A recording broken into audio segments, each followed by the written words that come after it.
Hi guys, welcome back to Fastcuts. In this video, we're bringing you a movie that belongs to the horror genre. As fans of the channel will know, we have seen many horror movies, but The Return is unique among them. This movie was released in 2013 under the direction of Manuel Carballo, with a huge cast including Emily Hampshire, Chris Holden, and Shine Doyle. Without further ado, let's get into it. This movie opens with a mostly black and white scene where a few people are lying dead. Maybe a virus attack has happened.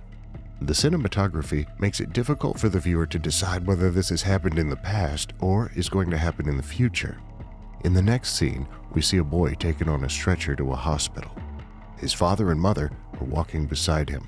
As they enter the room where the examination is about to take place, the guards block them. The parents argue with the guards, but Kate shows up and comforts them. She is the doctor who's going to examine their son.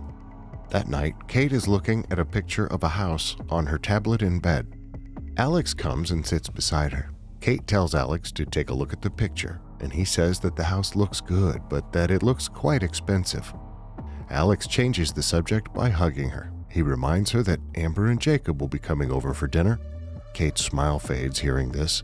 She says that she remembers and asks Alex, "Are you going to tell them everything?" Alex replies, this time it looks serious, and he's not able to hide anything from them because Jacob is his best friend. He asks Kate whether she has a problem with that, and she replies, "It's up to you." Then we see Kate on her way to the hospital. The street looks quite silent. Different from other zombie movies, this movie shows the scene differently, displaying its scenes in dark and gloomy shades. Kate and a nurse enter a unit labeled Return Unit. As Kate examines each patient inside the unit, the camera draws our attention to the syringes injected into each patient by the nurse. What is the significance of those syringes? Kate then examines the child we saw admitted at the beginning of the movie. She tells him that she's happy for him and that he will be discharged from the hospital today. The boy is very happy to hear this. In the next scene, the boy's parents are having a conversation with Kate, the doctor.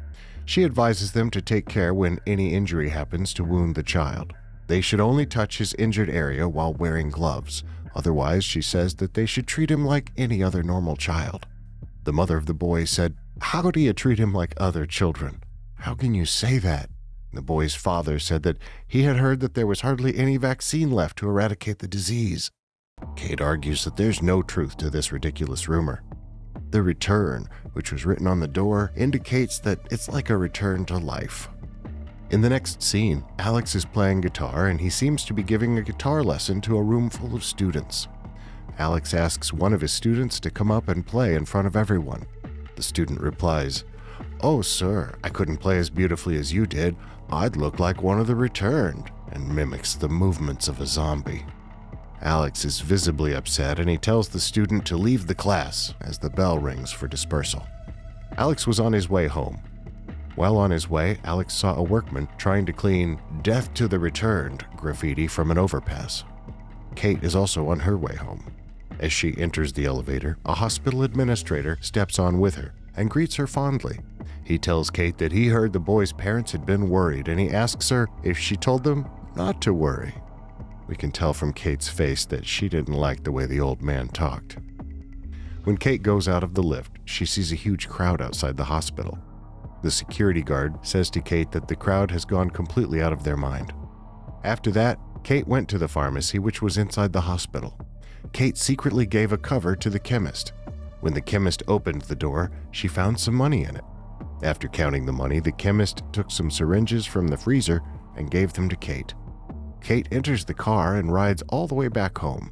She hears news on the radio that states several years have passed since the people who have recovered from the disease have been attacked by the crowd.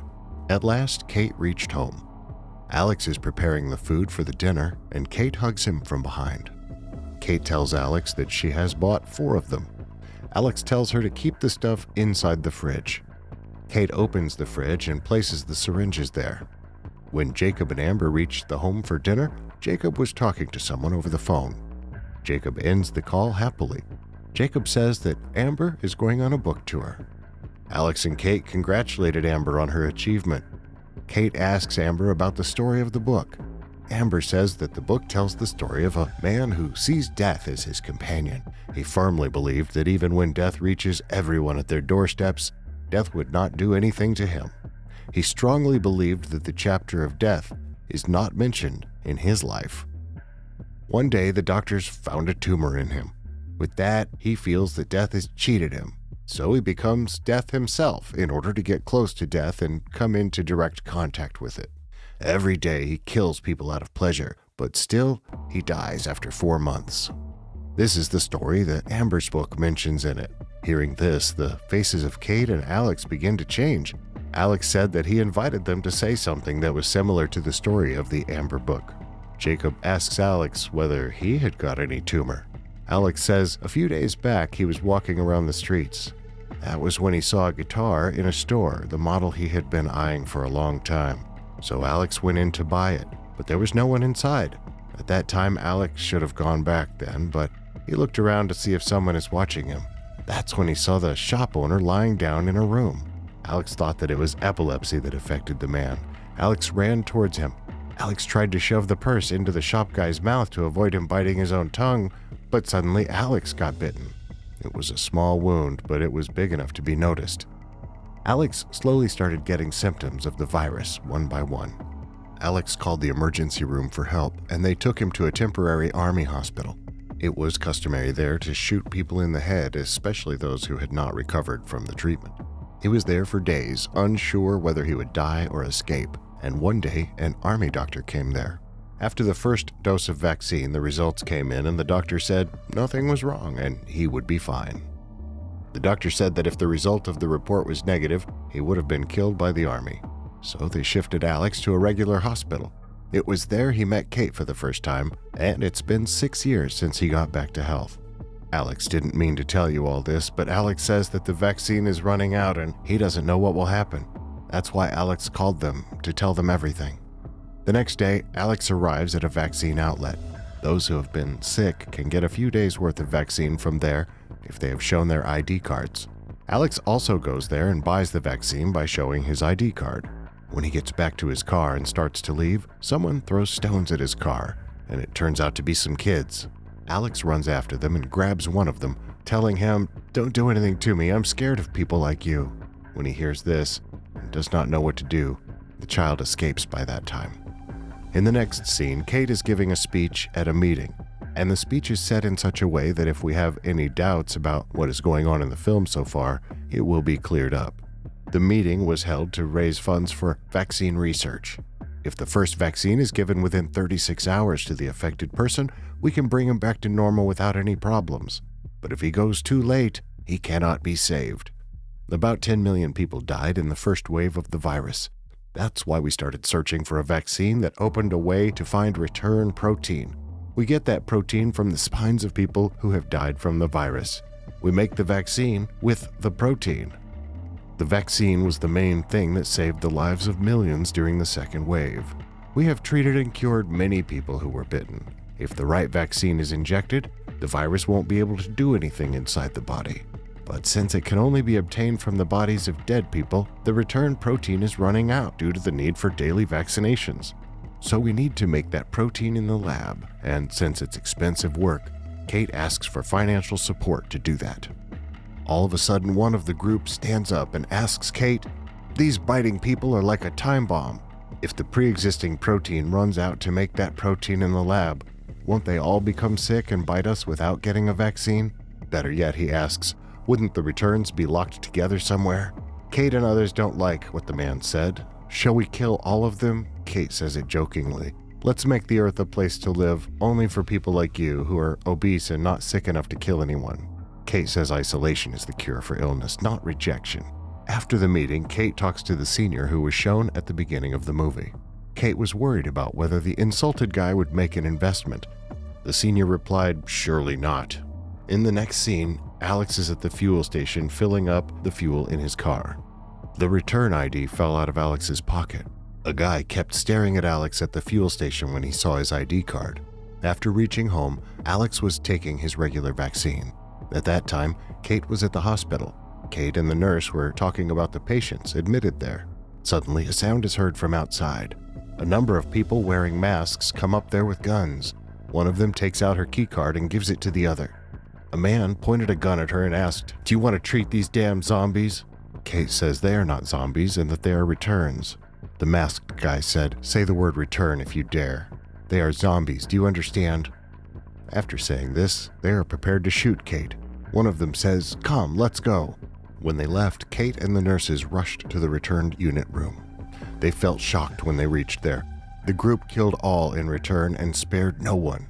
Kate reaches home, devastated. Kate sobs in front of Alex, who was sleeping in the bed. Kate and Alex watch a news channel where the discussion regarding the returns is going on. There was also a leader of a group who was saying that the returns should be abandoned. When the host asks him if it's right to kill people like this, he replies, "I don't support killing anyone, but their mentality to kill." He says that one person turned into a zombie and turned 5 commoners into zombies because the person didn't take the vaccine that he was supposed to do as a courtesy, so I won't blame them.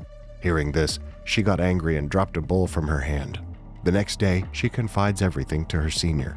Kate says that she's very mentally exhausted, so she is told that she needs at least a month's leave. He says that it's difficult to give leave, but knowing your condition, it can be given. But he leaves, saying, "Can you be a part of the meeting?" Kate and Alex were sleeping in the bed. Kate receives a message on her phone. The message is from a chemist girl whom we saw at the beginning of the movie. The message is about collecting the vaccine from her home. When she was about to get ready to go outside, a plumber came near her and asked her about the room of the building manager. Kate finds the pharmacist's home.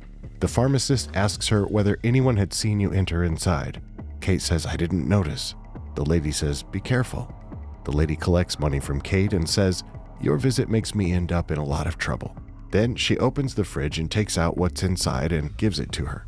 "That's all the vaccine you have?" "I will pay more as per your need," Kate replied. "If I stole more than this, the authorities would easily snag her," says the pharmacist. She tells Kate that the hospital does not have any fresh stock of vaccines. Hearing this, Kate is shocked and asks her how long the stock will last. She replies that it would be for a month. Kate asks her to do a favor for her and tells her to steal as much as she can from the remaining stock. Kate says, "I will give you any amount of money." The pharmacist asks, "Let me ask one thing, for whom do you want this?"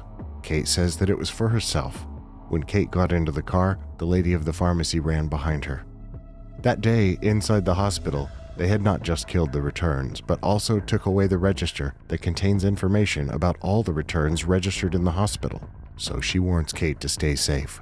As the gang is hunting those who are on the list of return, she tells Kate to be careful, that they will reach you if your name is on the list. Alex is about to go somewhere. On the way, he meets Jacob. Alex felt relieved when he saw him. Both of them walk on the streets and enter a bar. Jacob, in between the conversations, asks Alex about Kate. Alex says that she is devastated by the condition that affected him, but she is strong enough to handle and overcome the struggles. Suddenly, Jacob hugs Alex out of emotion. After their meeting, Alex gets back on his way home. When Kate reaches home, she sees the doors opened. She rushes inside the house and saw the plumber guy, who was shown in the beginning, was trying to kill her husband. Alex grabs the gun from the guy's hand and shoots him. Alex says that we should do something to dispose of this body, or shall we call the cops? Kate says that calling the cops is a bad idea, as they would find out that Alex is a return. Kate and Alex put the body inside the suitcase and dumped it in an abandoned place. In between, the health minister held a press conference. The minister declares that the supply of vaccines should be stopped for a while, as things worsen in the world through violence and protest as people openly persecute the returned. Alex and Kate decided to pack their bags, and they were trying to find a place for them to hide. Kate and her husband seek refuge with a supply of drugs she got under the counter at their friends in a remote location. Jacob and Amber, who are his friends from school, tell them to stay with them, but Alex said that it would create problems for them, so they decide to move to a resort. At the resort, Kate was counting the vaccines that were inside the box. Alex enters the room upon seeing this. The next day, Alex and Kate were having their breakfast. Jacob and Amber came there to tell about the things that were going on outside. 2 hospitals were attacked by the gang that killed all the returns. The government orders the army to shift the returns to a particular containment zone, and they will be released only when the secret protein is found. After hearing all the dilemmas that are happening outside, Jacob and Amber again request them to come with them. Kate and Alex were brought to the guest house by Jacob and Amber. Jacob cancels the world tour of Amber and decides to stay with them. Kate felt suspicious about the attitude of Amber. One day, Jacob reads the headline of the newspaper that shows the government ordered the army to drag the return from their homes. Alex turned down completely as he lost all his hope for surviving. Alex says that it is a cruel act to drag the return. Alex and Kate got into a conflict. Alex thought that staying here is not safe at all. It would create problems for Amber and Jacob. So they decided to get back to their apartment. Alex took the gun from the cupboard. When Kate was about to open the door, 2 detectives came there.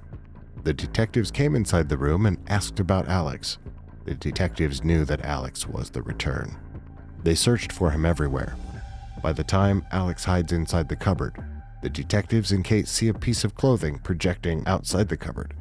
When the detective is about to go near the cupboard, Kate says that she killed him by shooting him in the head. But the detective says that they could only believe her if she showed the body. Kate took them to the crime scene where the body was dumped.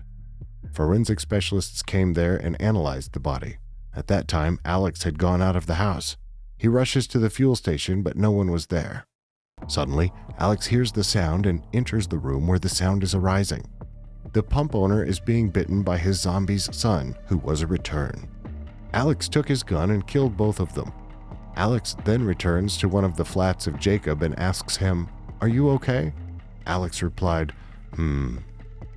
Alex tells Jacob that Kate will go see the pharmacist's house to collect the vaccine. When she arrives, they both go somewhere. Jacob asks him if it is necessary. The health minister in the press conference says the mission to make vaccines has failed. The next day, Kate goes to the pharmacist's house, but no one opened the door. The door was not locked. Kate found out that the pharmacist was lying dead. Kate found a nail on the pharmacist's hands. Kate understood that it was Amber's nails. Kate came to know that they have been betrayed. Kate calls Alex and asks him whether to check whether the vaccine is there or not. When Alex reached, he was shocked. However, things are not as they seem, and their close friends steal their drugs as the wife is a returned individual and leaves them with 1 dose. Things get very hectic, as it means that they only have 24 hours to get other drugs or get a lasting solution before Kate's husband turns. Kate goes back to work and pleads for more drugs, explaining everything that has been going on to her boss. He is sympathetic and lets her have some of the last supplies. However, on her way out, she is intercepted by a desperate individual who wants the drugs for his own family. After a long struggle, the drugs wind up falling and breaking the casing, thus becoming non-viable. Kate is heartbroken and returns to her husband, who has chained himself by this time. Rather than waiting to turn, he ends his life with Kate's help. On the very same day, news breaks that a permanent solution to the virus has been found, meaning Kate's husband died in vain. She embarks on a revenge plot to the end, which will see her track down the friends that caused her to murder her husband. Let me know your thoughts in the comments below. Make sure you like, subscribe, and follow. Thanks for watching. See you next time.